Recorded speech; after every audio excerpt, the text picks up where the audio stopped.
I'm very honoured to welcome Neil Patel to the next section, the reason you're all here today. He's going to be talking about the top strategies to implement and to prepare for the future of e-commerce. So I will hand over to Neil now. Thank you. I'm a rebel just for kicks now. I've been feeling it since 1966. Hello everyone, how are you guys doing today? All right, so today we're going to be talking about the future of e-commerce, how to thrive in a bad economy. You know, I wish I didn't have to give this talk today. It would be so much better if we were in a good economy, but it is what it is. So my name's Neil Patel. I'm the co-founder of an ad agency called NP Digital. Worked with a lot of different brands in all different sectors, have done a lot in e-commerce as well, and driven a lot of traffic, have a lot of awards. Our ad agency has quite a bit of clients, 750 plus employees, 9 countries. We're expanding still pretty quickly, even in this economy. And the reason I tell you all of this isn't to brag or anything like that. It's more so that when I present today, it's backed by data. It's backed by experience. And these are the things that are going to help you succeed. So we also, with some of our software tools, track over 30 billion keywords, 249 countries, 900 million domain profiles. We're seeing a lot of what's happening, not just on Amazon, but also off of Amazon as well. So what makes an e-commerce company successful? Here's a quick stat for you. Did you know that only 43% of small e-commerce or of e-commerce businesses earn more than $50,000 a year? Just think about that. 43% earn less than $50,000 a year. That's not that many. It's not a lot of money. So how do you get more than that? Because that's not that great of a number. So we're going to break down how you do really well in today's world. So first, let's start off with Google Trends. Even though we're in a bad economy, e-commerce is still pretty strong. These are how many people that are interested in e-commerce. And don't we worried about that line at the very end that's dropping. And the reason I say don't be worried about that is because that's a partial month. So it doesn't always look really good at the beginning of a month. But e-commerce, interest is still there. And with e-commerce, there's a lot of steps that you need to take to be successful.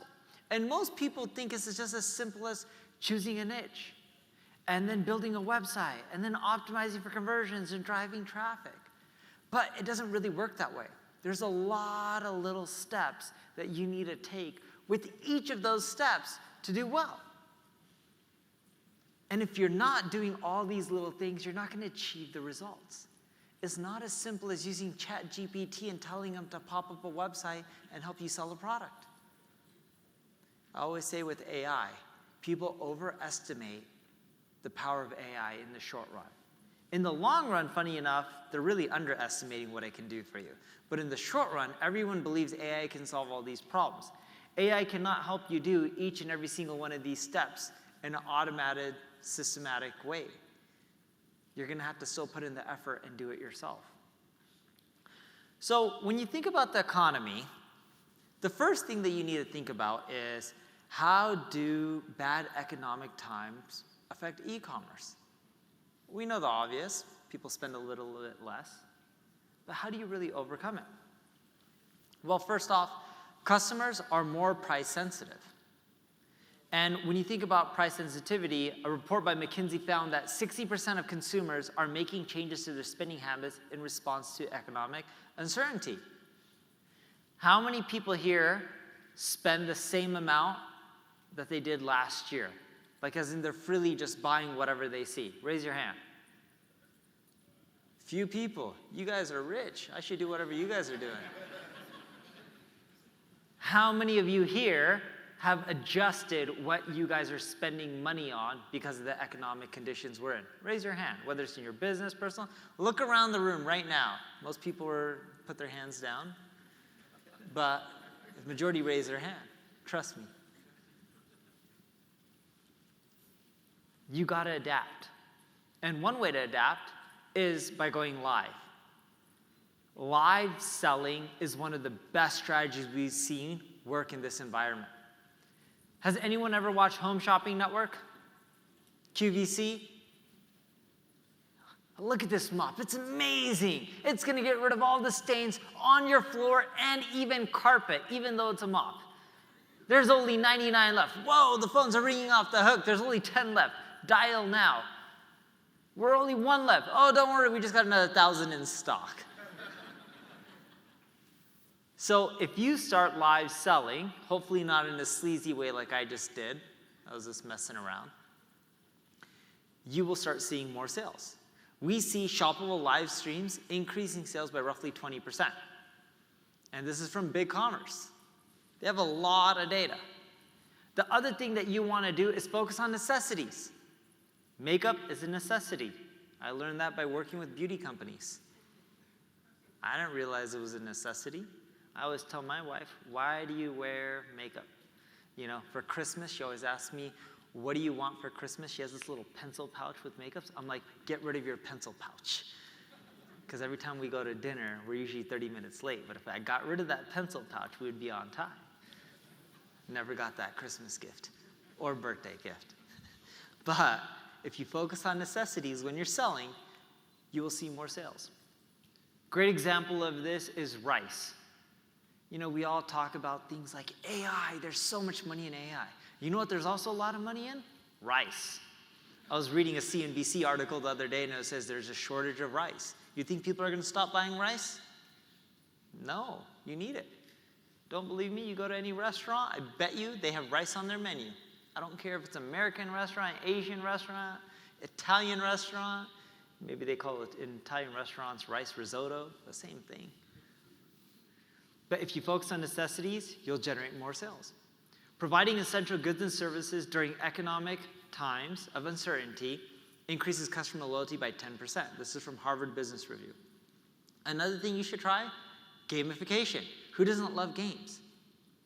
You'll get up to 20% more customer engagement by using gamification. So an example of gamification is, here are the steps you need to take. Check out this product, buy this product, leave a review. Here's the upsell. And you just have like little progress bars showing people where they are. If you add 3 more items to your cart, you'll get free shipping. Or you'll get X loyalty points, and you'll do really well. That's an example of gamification. So another strategy that you should use is exclusive discounts. People don't want the same offer over and over again. If I run a never-ending sale, is it exclusive? No. It's a sale that everyone has. It's not exclusive at all. If you do something special, let's say you have a lot of sales on Amazon, but you offer something special only on your website, where do you think a lot of those Amazon purchases are going to go to buy next time? Your website, because you're offering them something unique they can't get on Amazon. One reason Amazon does so well, free shipping. If you do free shipping for a lot of products, that can increase your order values by up to 10%. That's from Business Insider. We're seeing a similar thing. So when you're doing exclusive deals, try to integrate free shipping. You'll also find in these economic times, customers will spend less or delay buying. And here's some quick stats for you. A study by PwC found that 58% of customers are spending less on non-essential items during a bad economy. Survey by Nielsen found that 51% of consumers are eating at home more often to save money. I have a buddy here in the audience. He went to go watch the Lakers game. You know, they're in the playoffs. Anyone here Laker fans? Yeah. My buddy raised his hand. He spent $800 on the tickets. I was like, dude, you're using rocket money to try to save and be more responsible. This is going to blow budgets. He's like, no, I'm going to eat at home more this month. They'll cut back. We know he's prioritizing Lakers over food. I don't blame him on that one. But that's an example of what people are doing right now. They're eating more at home. McDonald's, places like that, pretty affordable. People still spend money. But, you know, in other areas, fine dining, they're definitely cutting back. You want to try flexible payment options like PayPal, Google Pay, right? These are all options that make it easier for people to buy. And when we do that, we see conversions go up. With flexible payment options like buy now, pay later, it can boost conversion rates by up to 30% according to global data. That's pretty good. Another one that we see at our ad agency at NP Digital is PayPal. We roughly see a 16% increase in revenue when we add PayPal as a payment option. That's kind of crazy to think about. You know why PayPal does so well? People have their credit cards in there, their bank accounts in there, their debit cards. One of those payment methods is going to work. Try it out. It's massive. And I didn't believe this. We were working with an e-commerce or payments company called Recurly. They're like, you should add PayPal. I'm like, why would I add PayPal? Everyone has credit cards. They're like, you know, we did this with Twitch. You know Twitch, the gaming company? They're like, yeah, they saw like a 16 to 18% increase in revenue. I'm like, no way. And she's like, yeah way. Try it out. So I tried it out and I called her up and I'm like, no way. I got the increase in revenue. And she's like, yeah, it works almost every single time. So now we pretty much implement it in any type of businesses. My co-founder Mike, his wife, has a bikini business called J-Kinis, or used to, where she makes like custom-made bikinis. She added PayPal as a payment option. Roughly 40% of her revenue was PayPal transactions. It's kind of crazy to think about. You also want to focus on long-term benefits in an economy like this. Not just you're buying the product, and this is what it does for you, but how does it make your life better? Less pain, right? Healthier living, live longer, better skin, more energy. These are all examples of long-term benefits that maybe some of your products provide, maybe they don't. And when you focus on long-term benefits, customer trust increases 30% when customers communicate or companies communicate long-term benefits. This is from Edelman. The other one I love is offering cash back and loyalty programs. Starbucks has this. Everyone has those Starbucks loyalty cards. It's like a bank account for them now. I think there's like billions and billions of dollars sitting on these Starbucks loyalty programs and their prepaid cards and all this kind of stuff. And why do people do it? Because they love Starbucks. They love a company that incentivizes them to keep coming back and rewarding them for it. Customer engagement increases by up to 30% when companies partner with cashback and loyalty programs. This is according to Forrester. Another one that I love is emphasizing trial periods and money back guarantees. We do this one on one of our businesses, actually on 2 of them, and it's done really well. It actually does well on pretty much any e-commerce site or non-e-commerce site you try it on. It's 20% more likely that people will purchase your product if there's a trial or a money back guarantee. It's massive. We have a company called Answer the Public. It's a software company. We bought it out for $8.6 million, I think last February. We didn't create it. We just bought the company a little bit more than a year ago. And we quickly grew the revenue from $152,000 a month to $231,000 a month. One of the main changes we made was a 7-day free trial. It's probably the biggest one we made. People are like, oh, wow, thank you. I'm like, no problem, you're welcome. Better customer experience, they're happy. More money for me, I'm happy. Win-win. Customers are also researching more before shopping.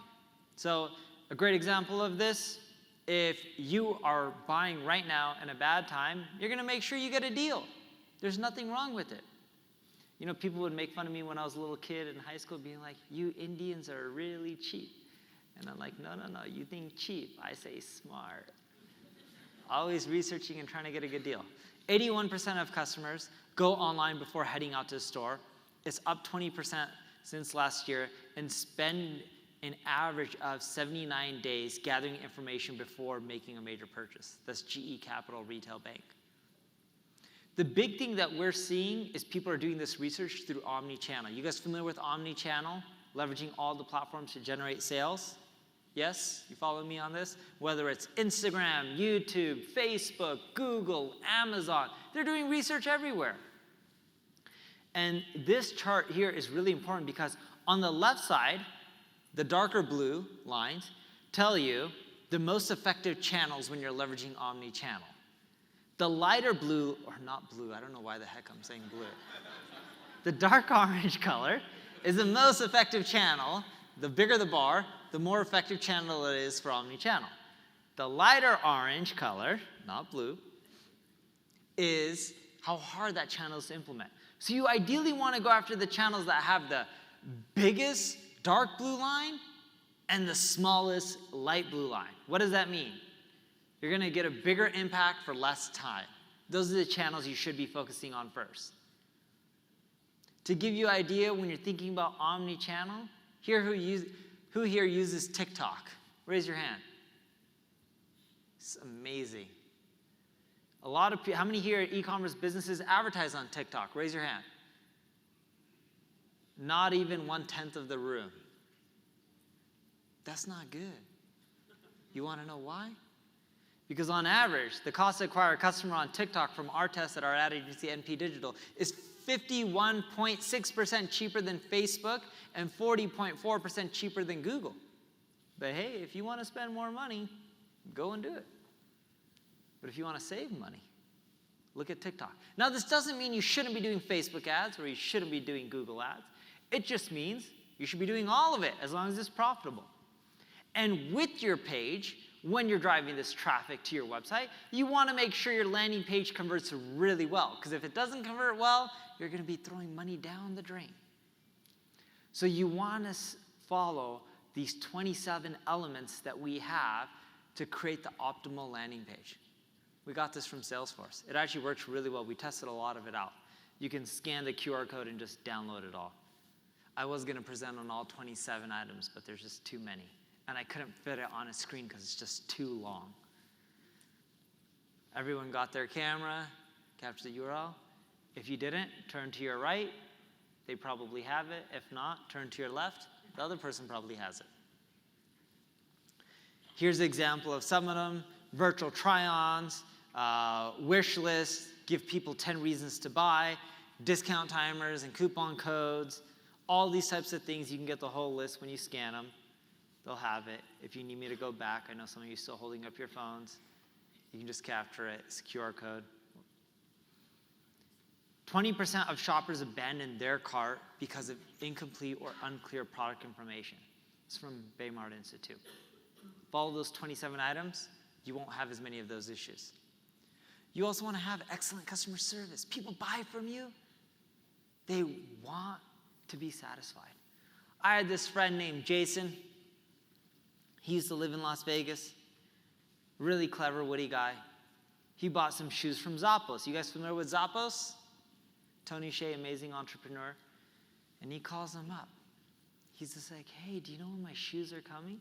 The lady's like, oh, like within like 5 days. He's like, oh, man. I was hoping I can get it within the next 2 days. She's like, why? Why do you need it? And they were black shoes. She didn't know if it was a funeral or anything.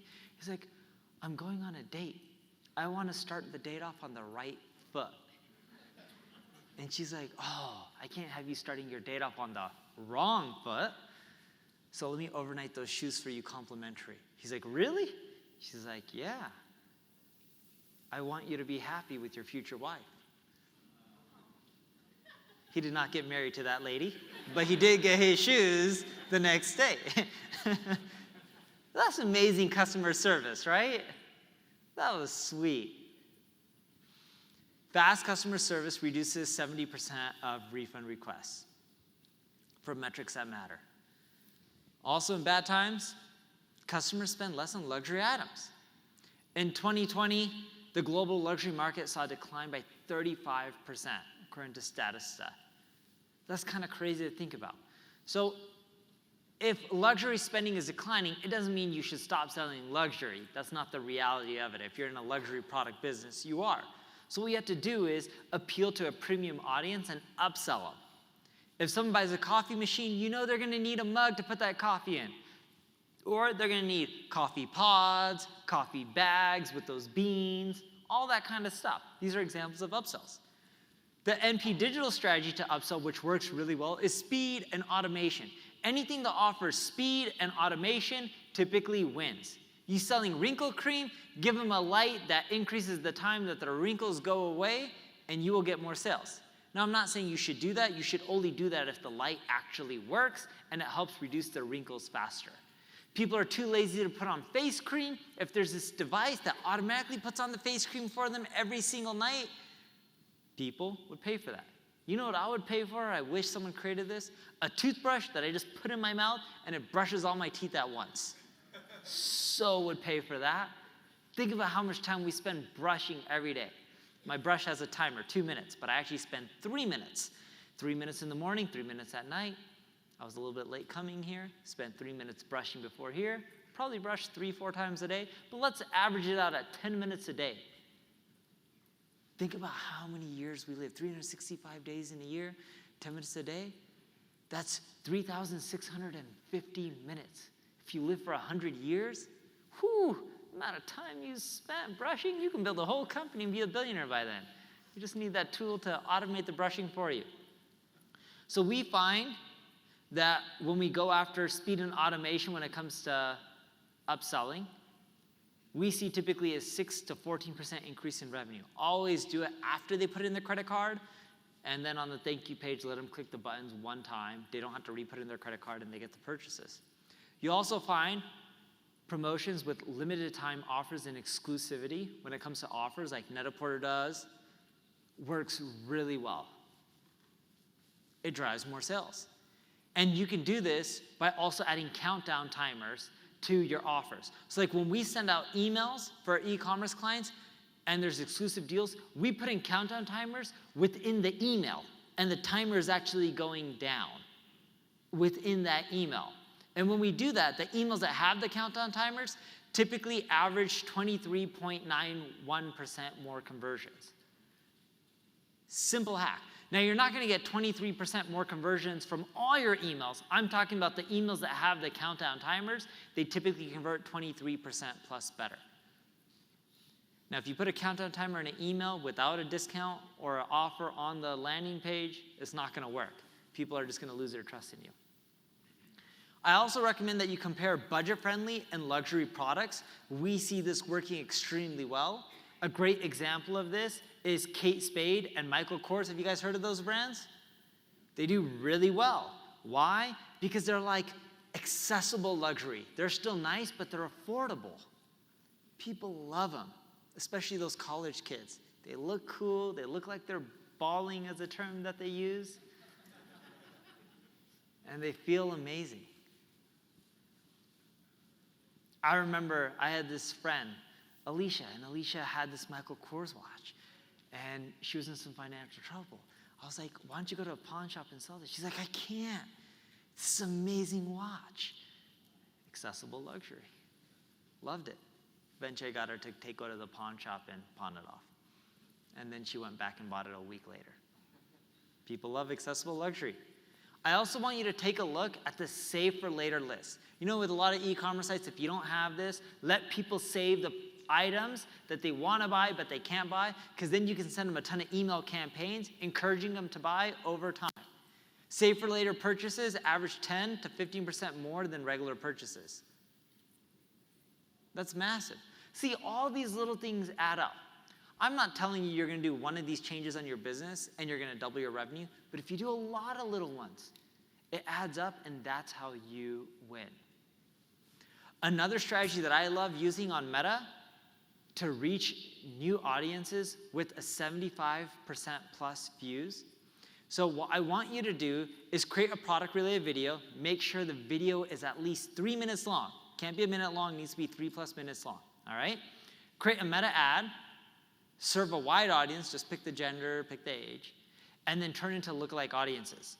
And you want to select people who have watched at least 75% of your videos, because those are the people who are engaged, and then I'll show you more people like that. This tactic helped us scale our ad spend by 8% profitably, or 8% more profitably on Facebook. Then you have coupons and discounts. A survey from Accenture found that 74% of customers are more likely to shop with a brand that offers discounts and promotions. So get creative with your promotions. Make them unique. Nike does an amazing job of making their offers unique. I had a buddy in the room, I'm not going to name his name. He loved Nike so much, he tried to find a girl who worked at Nike and wanted to date her just for the exclusive discounts and promotions. That's the power of that swoosh. 68% of customers say they'd buy if they got a unique deal. Nike also does a really good job of partnering with other people. You know, the watch with Nike tying into some of the products. Mentos also does it with Coke, but I don't think they did theirs intentionally. But according to TikTok and Instagram, people love it. I've never tried that out. I still want to try it out one day. 86% of consumers buy a product when it has a complimentary item. You also want to do email segmentation. People want to see relevant stuff.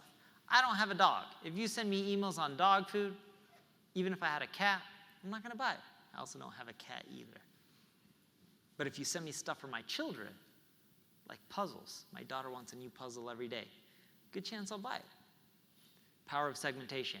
Email campaigns with personalization have a 29% higher open rate. According to Statista, 69% more likely to make a purchase when they receive a personalized email offer. That's from Inmar. So what did I learn from my e-commerce journey and working with a lot of companies? I'm going to go through this fast so we can add in some Q&A. You need to have branding, mindset, passion, persistence, and network to do really well in e-commerce. So let's go over them really quickly. Be mindful of your own score and your partner's score. How many people here work with others or have business partners? All right, that's good, a good amount of you. You need to be mindful of the other people you're working with. Measure their scores as well. The first one's mindset. You need to have, and this is the key, most important part, growth mindset to improve 1% every day. You're not going to just double your business overnight. It's about making little marginal wins each and every single day. That's the biggest thing with mindset that we found. One example of this is Tony Hsieh, amazing mindset, sad that he passed away, great entrepreneur. Companies with resilient leaders, people who have amazing mindset, they tend to survive and thrive during difficult economic periods. This is according to Harvard Business Review. Passion's another one. Look, this is really simple. You're not going to put in the time and effort you need to put in a business or marketing a product or selling a product unless you care about what you're doing. If you don't believe in it, you're going to lose. Why? Because you're not going to put in the time that's needed. Sophia Amoruso, founder of Nasty Gal, right? She's the example of a founder who has great passion. Passionate entrepreneurs were more likely to persist in the face of setbacks, and they tend to do well. This is according to University of California, Berkeley. Persistence is another one. Remember, you just got to keep going and going and going. Do you guys know the Energizer Buddy? Energizer Bunny? Buddy? I don't know what it's called. I think it's Bunny. You guys know what I'm talking about? The pink bunny just keeps going and going and going. I used to buy their batteries. Now I buy whatever batteries are cheaper on Amazon. But for a long period of time, I bought those batteries because they were persistent and they kept going. And then when I found out they didn't really last longer compared to the other batteries, I stopped. But you need to be persistent. Andy Dunn, he created a Bonobos, sold it to Walmart, and I think it just got recently sold again a few years back. And a great example of this is from Gong. Companies that followed up 5 times or more were 70% more likely to close a deal. If you're an e-commerce company and you don't want to bombard your customers with valuable emails, you're not going to do well. The emails need to be valuable and they need to add value, or else people will get tired of hearing from you. Network, this is the last one. And why is network important? Because your money is your network, or your net worth is your network. I think that was the right saying. The bigger your network, the better off you're going to do. Emily Weiss, she's the founder of Glossier, or the CEO as well, has a great network. According to the University of Minnesota, for every additional 10% increase in the size of your network, your business is more likely to grow by 7.8%. And I actually lied, there's one more, branding. Branding is super important. Look, everyone has similar e-commerce products, no offense. How do you stand out? Brands. Why are Nike shoes better than Adidas? They're probably not. They actually are not better than Adidas. They're all the same. They all have the same technology. People buy it because of the brand. You know, we bought a company called Answer the Public, had a strong brand. Combined it with our brand, made it even stronger. Companies with a strong brand grew their revenues 3 to 4 times faster than their competitors. We're on the Inc. 500 list. We first came on the list number 21. We were able to do that because of branding. As my co-founder says, 21's a useless number unless you're playing blackjack, which tonight we will be playing. And hopefully I win. So that's it. Any questions you guys have? I think we have time for like a few questions, and thank you guys for taking the time and being here.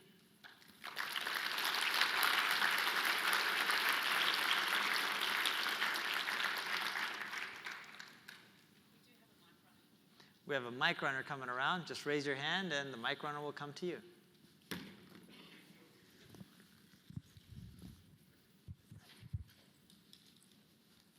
What are some of the most effective ways to build backlinks into websites nowadays? If you're e-commerce, number one is tools. EX, if I'm selling protein powder, supplements, I would have like a BMI calculator or nutrition calculator. That works really well. Give away templates like meal planning. That's an example for a nutrition supplement site. If how-to videos, tutorials, if I'm selling makeup, I would create how-to videos and tutorials on how to use the makeup.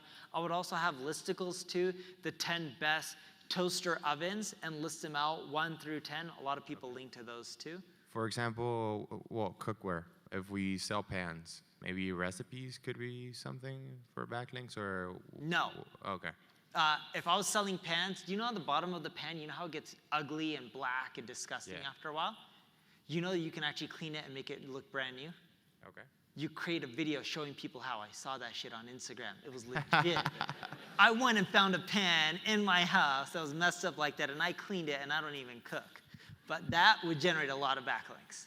You get what I mean, right? Like I had to put some dish soap on there, let it sit, put a cloth, put some oil and vinegar. Trust me, I did this shit. I did it with one and it worked. It was like magic. I was like, wow, this is so cool. That would build a lot of backlinks. You should do that with your pan company. Next. Hey, Neil, I mean, you mentioned that with the economy going in a certain direction, brands are going to be more curious to explore promotions and some of the urgency tactics, etc. as well. When I've spoken to a lot of founders, they have shown a lot of concern around it being sort of against brand. And they have concerns around what? Against their brand, in the sense that they don't want to be perceived in a certain way, and hence they don't want to. They don't want to run promotions and stuff like that. Exactly. Do you think they'll sort of get rid of some of that reservation as well, just so that this does not sort of affect them? What do you think about the brand Amazon? It's a good question. Okay, Apple, Tesla. Do you like Tesla, the brand? Yeah, there's some sort of premiumness that they don't want to get. But do you like Tesla? Yeah. They run promotions. The point I'm getting at is a lot of people think it cheapens a brand. This is just mindset and misconception. A lot of people do. Black Friday, Cyber Monday. If you don't want to run it, you're just going to miss out on revenue. That's up to you. Don't worry about if it cheapens your brand. Try it once. If you get positive results, good. Do it more. If you don't, then don't do it again. But you will get positive brands. I guarantee you, if any one of you run a promotion and you feel like it's cheapening your brand and you can show me customers complaining, you can email me at neil@neilpatel.com. I'll get on the phone with you and I'll give you free marketing advice. That's how confident I am. Trust me, I don't want 1,000 people calling me at once, although there's not 1,000 people in here, but you get the point, right? That's how sure I am that it's not going to produce those kind of results. It's going to be effective for you. Gotcha. Thank you. You're welcome. Hey, Neil. I've been following you for a long time. Great content. One question I have for you is in regards to convincing stakeholders or clients to advertise on TikTok. Yeah. A lot of the main concerns that I've received are due to privacy and their terms of use and DPA. They're too concerned about their own terms of service or TikTok's? TikTok's terms of service. Typically, it's publicly traded companies that we find a lot of issue with. So what do you do in that instance? So what we do is we show them stats and data on how TikTok is cheaper than Meta and Facebook. You can't get the same volume as you can from Meta and Google, but we show it's cheaper than Google and Meta. And it's a really simple pitch in which we're just like, it's cheaper, you either want to do it or you don't. You can look at the privacy policies in terms of service, it's up to them. You won't be able to convince them on that end, but when you show them it's cheaper, a lot of times the legal department will be like, okay, we can make it work. Because they'll get pressure from their bosses. Remember, legal doesn't run companies. The executives do, and they had to hit numbers.